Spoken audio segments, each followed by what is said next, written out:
warahmatullahi wabarakatuh. Yang saya hormati Pak Wakapolres, Pak Kasat Lantas, Kanit Laka, Kasih Propam,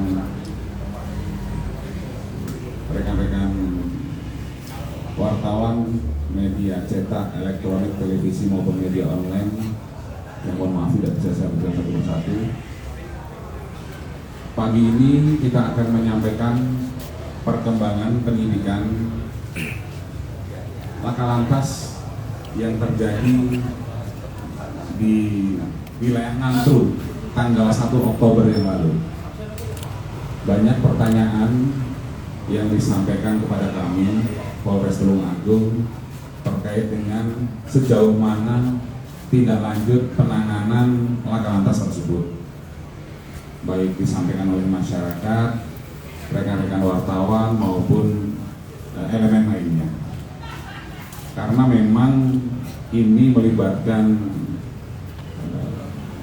perusahaan otobus, jadi memang kemarin cukup banyak reaksi, pertanyaan dan juga perhatian dari masyarakat terkait dengan penyidikan perkara ini. Nah, pagi ini akan kami sampaikan perkembangan penyidikannya. Seperti kita ketahui bersama rekan-rekan, laka lantas tersebut terjadi pada tanggal 1 Oktober 2024 pukul 17.15. Kronologinya adalah bus Bagong yang dikendarai saudara MY ini melaju dari arah Kediri ke Tulungagung, kemudian di TKP di Desa Pule Rejo, Ngantru, ini bus tersebut mendahului 4 kendaraan di atas marka jalan yang tidak terputus.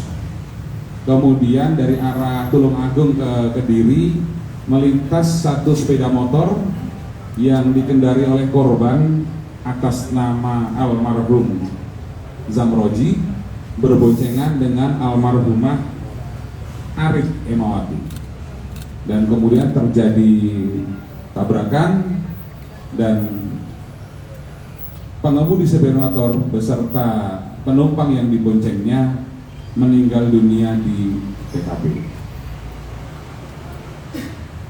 Mungkin videonya sudah beredar. Ini adalah foto di dashcam bus sesaat sebelum tabrakan terjadi. Di situ tergambar korban berboncengan 2 orang, kemudian posisi sepeda motor ada di atas jalannya, sedangkan bus ini menyalip atau mendahului 4 kendaraan di atas marka yang tidak terputus. Dari gambar ini jelas sekali kronologi sesaat sebelum terjadinya tabrakan. Kemudian ini adalah foto kendaraan yang tidak mungkin kendaraannya kami hadirkan di sini karena bus. Jadi ini adalah foto sesaat setelah terjadinya peristiwa kecelakaan. Masih ada ceceran darah ya di titik tabrak antara sepeda motor dengan bus.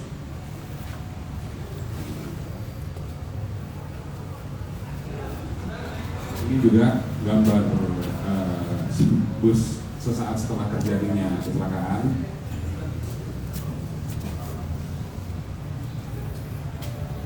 Karena kondisi sepeda motor juga rusak berat, kami juga tidak menghadirkannya. Ini adalah foto sepeda motor yang ditumpangi oleh 2 orang korban ini.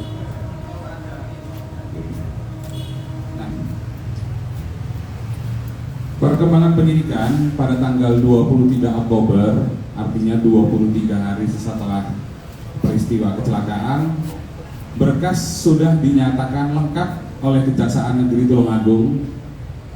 Artinya proses penyidikan dinyatakan lengkap, berkas perkara dinyatakan lengkap, dan akan berkas perkara, tersangka, dan barang bukti akan diserahkan besok hari Rabu tanggal 6 November 2024. Penyidik Satlantas Polres Tulungagung akan menyerahkan tersangka, barang bukti, dan berkas perkara kepada Kejaksaan Negeri Tulungagung. Dan ini surat P21-nya dari Kejaksaan Negeri Tulungagung. Berkas sudah dinyatakan lengkap. Nah, Dari peristiwa ini yang akan kami sampaikan kepada masyarakat bahwa yang pertama, Polres Tulungagung melaksanakan penyidikan peristiwa laka lantas ini secara profesional dan proporsional. Artinya tidak ada keberpihakan, tidak ada penyimpangan dalam proses penyidikannya. Kami tangani secara profesional. Kesempatan untuk dilaksanakan restoratif justice antara tersangka dengan keluarga korban sudah diupayakan atas permohonan dari keluarga tersangka. Namun demikian tidak ditemui adanya kesepakatan perdamaian di antara ketiga belah pihak. Saya nyatakan tiga karena kan korbannya dua ya, ada dua keluarga dan juga keluarga dari tersangka.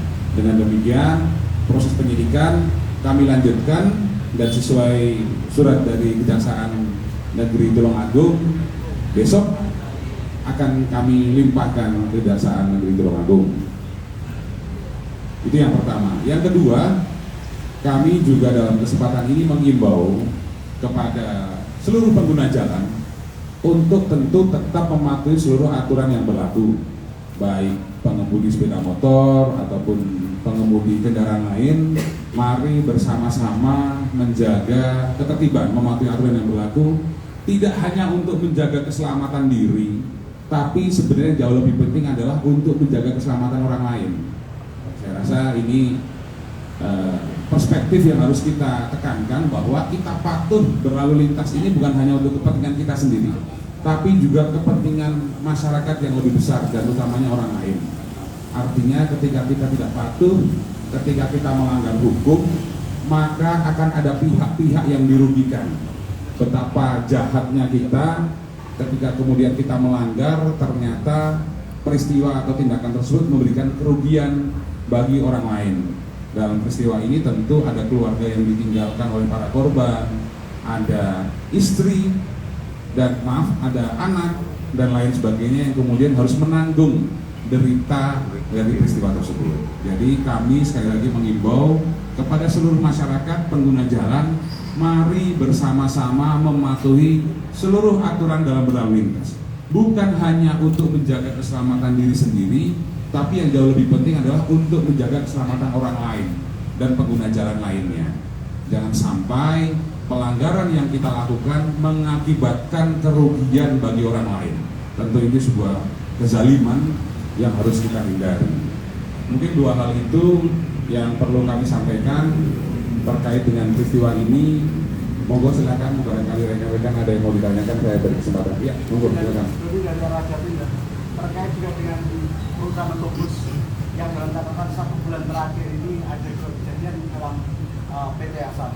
Ini apakah ada atensi tertentu yang harus disampaikan oleh pihak kepolisian kepada perusahaan otobus untuk memberikan semacam punishment begitu? Mohon dijelaskan. Ya, terima kasih rekan-rekan. Jadi memang ini peristiwa kecelakaan ini kalau saya melihatnya sebagai sebuah fenomena gunung es saja. Artinya perilaku pelanggaran lalu lintas kemudian menjadi kecelakaan ini sebenarnya ada akar masalahnya. Kami akan mencoba menguraikannya, mendalaminya, apa saja permasalahan yang mendorong terjadinya peristiwa ini. Ya, satu sisi tingkat kepatuhan pengemudi perlu kita tingkatkan. Namun apakah ada faktor-faktor lain, termasuk tadi yang ditanyakan adalah peran manajerial dari perusahaan otobus, ini masih kami dalami. Tidak menutup kemungkinan atau mungkin persaingan antar perusahaan otobus sehingga dalam tanda kutip memaksa pengemudi ini kebut-kebutan, kejar-kejaran dan sebagainya, ini juga masih dalam pendalaman kami. Kami belum bisa sampaikan karena memang belum ada fakta hukum yang bisa kami sampaikan. Ada lagi yang ditanyakan? Oh iya. Kepada tersangka ini kita terapkan pasal 311 ayat 5 Undang-Undang Nomor 22 Tahun 2009. Ini uraiannya setiap orang yang dengan sengaja mengemudikan kendaraan bermotor dengan cara atau keadaan yang mengakibatkan orang lain meninggal dunia, ancaman pidananya penjara paling lama 12 tahun atau denda paling banyak 24 juta rupiah. Yang kedua, pasal 310 ayat 4. Setiap orang yang mengemudikan kendaraan bermotor yang karena kelalaiannya mengakibatkan kecelakaan lalu lintas, kalau yang tadi kesengajaan ya. Tadi kalau rekan-rekan cermati pasal 311 ayat 5 ini, setiap orang yang dengan sengaja. Nah, kalau yang 310 ayat 4 ini, setiap orang yang mengemudikan kendaraan bermotor yang karena kelalaiannya. Ini ancaman pidananya paling lama 6 tahun dan denda paling banyak 12 juta rupiah. Jadi dua pasal yang kita terapkan, nanti mana yang akan diterapkan oleh hakim dalam memberikan hukuman, kami serahkan sepenuhnya pada mekanisme hukum yang berlaku. Dan apakah ada SIM-nya gimana sih? SIM-nya Dicabut atau gimana? nah, ya masih menunggu proses hukum ya, karena kan sampai saat ini, sampai detik ini kan belum ada keputusan hukum yang bersifat tetap ya. Artinya masih proses hukum, jadi SIM-nya masih tetap berlaku, SIM B2 umum ini masih juga berlaku ya. Artinya tidak ada pencabutan sampai menunggu nanti kalau hakim memutuskan adanya pencabutan SIM dan lain sebagainya, nanti kami akan ikuti. apakah tersangka masih bisa menjadi sopir lagi dan bagaimana? Tersangka jika sudah keluar bisa jadi sopir lagi atau gimana? Apakah bisa? Nah, itu nanti menunggu putusan hakim. Apakah kemudian hakim akan memberikan hukuman yang sifatnya pencabutan hak-haknya? Kita menunggu. Tapi kalau dari uraian pasal sebenarnya tidak ada ya. Tidak ada ya? Ya, karena hanya menjalani pidana penjara. Namun kalau memang hakim nanti kemudian mengembangkan hukumnya, memberikan keputusan yang sifatnya pencabutan hak dan lain sebagainya, tentu akan mengikuti. Tapi bukan Polri ya yang akan mencabut, karena kan kami juga tidak punya kewenangan untuk melakukan itu. Dan banyak Iya. dalam olah TKP itu dari sopir apa tidak ada usaha untuk mengerem kendaraan? Kalau berdasarkan olah TKP tidak ada jejas atau bekas rem, ya, itu tidak kita temukan, gitu kan. Nah, nanti mungkin mau kita tanya kenapa tidak ini ya, nanti kita tanyakan perlu, ya, oke. Lagi, saya Oh, cukup ya, oke nanti akan saya tanyakan kenapa kemudian waktu itu tidak melakukan pengereman ya. Oke, yang lain cukup ya. Oke. Ya satu lagi. Saya tanya, apakah tidak ada kemungkinan si sepeda pesawat ini? Karena melihat kronologis kan dari sebelah utara kan misalnya 4, paling tidak akan bisa menggil asalan terus melewati marka jalan. Cepat-cepat kan kelihatan dari jauh. Kok tidak berusaha mungkin kok malah ketabrak?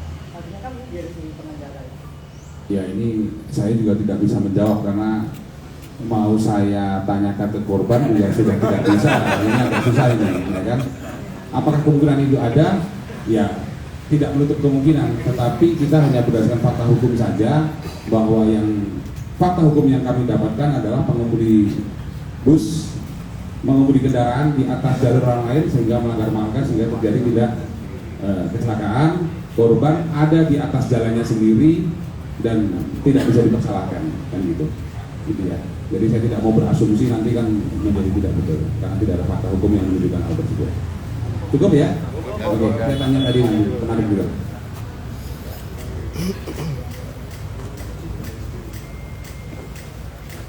Tadi ditanya sempat mencoba ngerem atau tidak waktu sebelum terjadi kecelakaan itu? Siap, sebetulnya saya mau mengerem dia, sebenarnya saya mau menurunkan penumpang di pulau kecil. Tidak. Setelah saya melihat spion, tiba-tiba sepeda itu ambil jalur yang sebelahnya. Oke. Karena saat kejadian itu sebetulnya tidak cuma satu sepeda motor, ada tiga, tapi yang dua itu selamat ya. Artinya jenengan mau mencoba ngerem tapi nggak ngerem ya?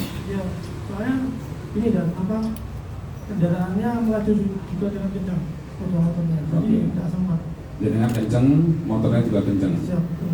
Tapi jenengan belum ngerem kan? Belum ngerem. Belum. Kenapa waktu itu kok belum ngerem saat kejadian itu? Saya masih melihat spion mau ambil ke kiri dan mau Oke. menurunkan penumpang. Oh, jadi jenengan melirik kiri, tidak tahu kalau di sebelah kanan ada sepeda motor gitu. Siap, betul. Jadi makanya itu alasannya tidak ngerem. Iya. Gitu. Berjawab ya rekan-rekan ya. Ada lagi yang mau ditanyakan? Alasannya nyalip 4 itu apa? Apa Nah. dikejar target atau apa? Nah, kenapa kok sesaat sebelum kejadian itu jenengan nyalip 4 mobil itu kenapa? karena posisi jalan kan sepi kan. Oke, masih sepi. Yang dari arah berlawanan. Yang dari arah Tulungagung sepi. Belum ada kendaraan. Oke. Saat itu. Nah, saya mendahului waktu sebelum sampai Mulyorejo itu kan saya mau menurunnya penumpang. Nah, saya mau belok ke kiri, tiba-tiba sepeda itu ambil jalur yang sebelahnya. Jadi saya setengahnya kaget. Oke. Dan infonya buru-buru karena mau berangkat ke Surabaya lagi. Harus berangkat lagi ke Surabaya jam berapa? Jam 9 malam kan. Jam 9 malam. Menurut ini apa trayek? Tidak. Jadi artinya bukan keburu-buru karena mau berangkat lagi, bukan ya? Bukan ya. Cukup ya rekan-rekan. Terima kasih. Tolong dua hal tadi disampaikan juga kalau memang mau bilang. Ya. Itu kan marka jalannya itu udah artinya nggak putus, kan dilarang untuk menyalip. Itu kenapa kok nggak memperhatikan rambu-rambu tersebut? Ya, itu kenapa kan kalau markanya tidak putus, artinya harusnya jaringan tidak boleh Siap. ngalir. Itu Kenapa? mungkin salah satu dari kelalaian saya, Pak. Sudah berapa tahun menjadi sopir? 3 tahun. Ya. Oke ya. Terima kasih rekan-rekan atas kehadirannya. Tolong tadi dua hal pesan tadi tetap disampaikan, terutama yang terakhir tadi ya. Kepatuhan masyarakat untuk kemudian patuh bukan hanya untuk keselamatan diri sendiri, tapi yang lebih penting adalah patuh untuk menjaga keselamatan orang lain. Terima kasih. Saya Iri. Assalamualaikum warahmatullahi wabarakatuh.